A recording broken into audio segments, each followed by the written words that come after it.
Hello, I'm Divya Gopalan in Kuala Lumpur with the main stories on Al Jazeera. U.S. President Barack Obama has been briefing senior officials and key world leaders on his new war strategy in Afghanistan. Obama is due to formally announce his long-awaited decision in a televised address later on Tuesday.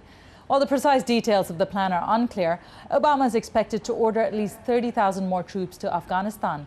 Our correspondent Rob Reynolds has more.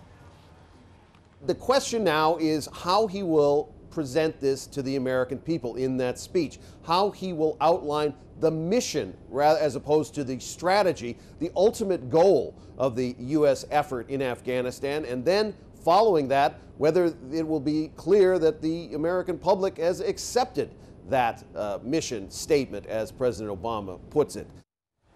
Prosecutors in the Philippines have formally filed multiple murder charges against the man accused of leading last week's massacre of 57 people. Andal Ampatuan Jr., the son of the governor of Maguindanao province, denies the charges. Prosecutors say they have at least 10 witnesses who say Ampatuan led the gang of gunmen that carried out the massacre of political campaigners and journalists. More than 100,000 displaced people in military-run camps in Sri Lanka are to be allowed, quote, free movement from Tuesday.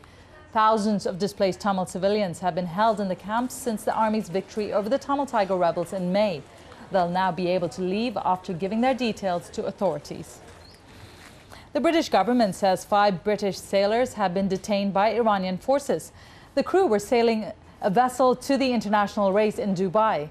Britain's Foreign Office says the yacht may have strayed into Iran's waters. The sailors are believed to be safe. Meanwhile, Western leaders are warning of more sanctions against Iran after it announced plans to build 10 more uranium enrichment facilities. Iran's nuclear chief says UN criticism of his country's nuclear program forced Tehran to retaliate and even to consider pulling out of the non-proliferation treaty. Now, for the latest updates, you can always log on to our website, and the address for that is aljazeera.net/English.